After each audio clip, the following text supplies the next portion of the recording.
Hello, I'm Katie from Katie's Music Studio, and today we will be talking about different techniques on getting your bow hand looser. So this is one of the most important things as a violin player, is getting this hand really loose.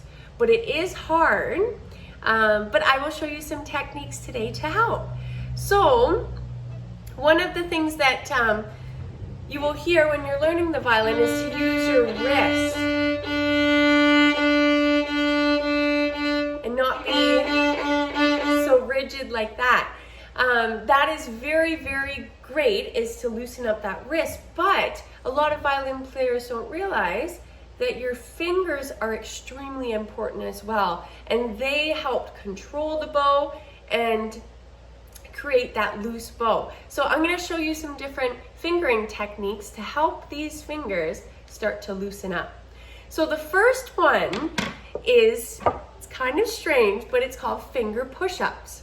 So what you can do is grab a table.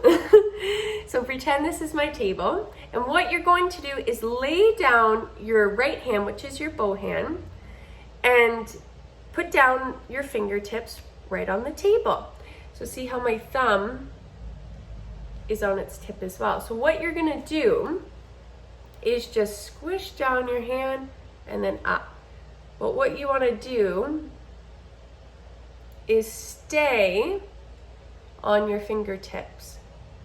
And this is going to help strengthen up those fingers and get them moving. So a lot of violin techniques are not common in everyday life. So what we need to do is do these exercises to train our fingers to move in a different way than what we're used to. So these finger push-ups are great. You can do them at school if you're bored, at your desk, at work, between emails. And this will really help to strengthen up those fingers and get them bending. Okay, so that's one exercise. Another one is just to take a ball and just to squish it. I don't have one here right now, but what you can do is take your ball. Here, I can use some rosin. And what you're gonna do is just tap each finger separately on that ball, and this will help to strengthen each finger, especially that pinky, because we're not used to using that too much other than to grab things with our other fingers. So independently putting it down is actually quite tricky. So if you just squeeze your ball and put each finger down at the same time, even try to tap 1 3 1 3 2 4 2 4, so different patterns, that will help.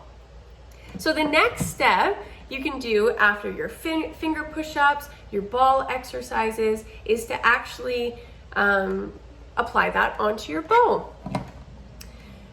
So if you create your bow hold, make sure that thumb is bent. If your thumb is not bent, it will cause your wrist to seize up. And a lot of students play with that straight thumb because that's comfortable, but when you start to get a little bit more advanced, it actually hinders you. So you really want to make sure you're bending that thumb.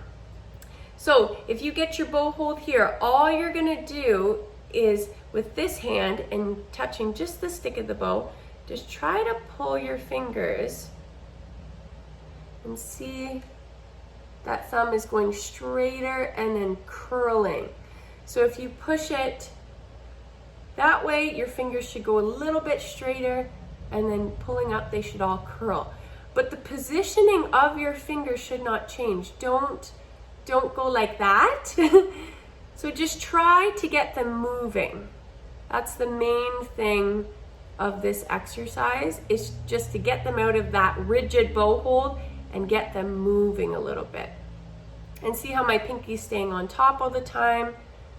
Okay.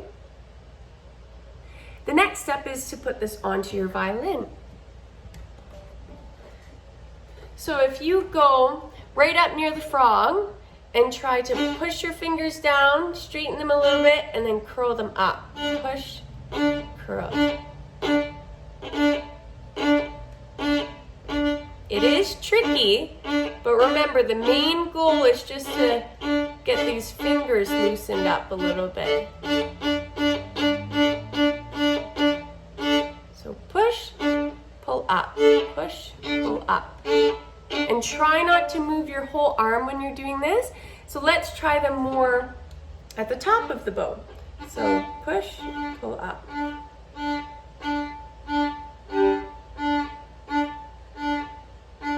Push, pull up, push. And this may be very, very weird, but keep trying. Just keep trying to get those fingers to loosen up more and more each day. And this is a great thing to add into your practice routine at the beginning, into your scales.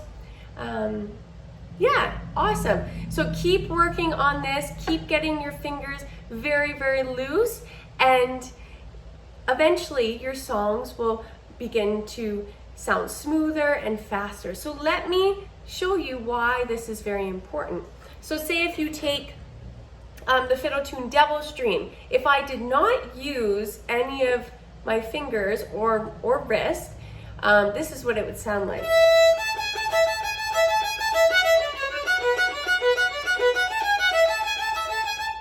See how my wrist and fingers are very, very rigid. Now I'm going to add in a little more movement.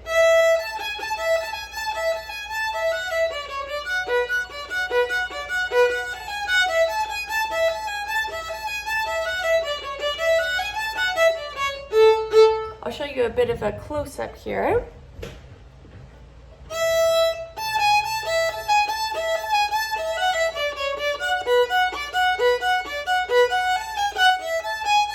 Instead of, all right. So there you could see the importance of getting those fingers and that wrist to really loosen up. Keep working hard at it and you will get it. Thanks everyone.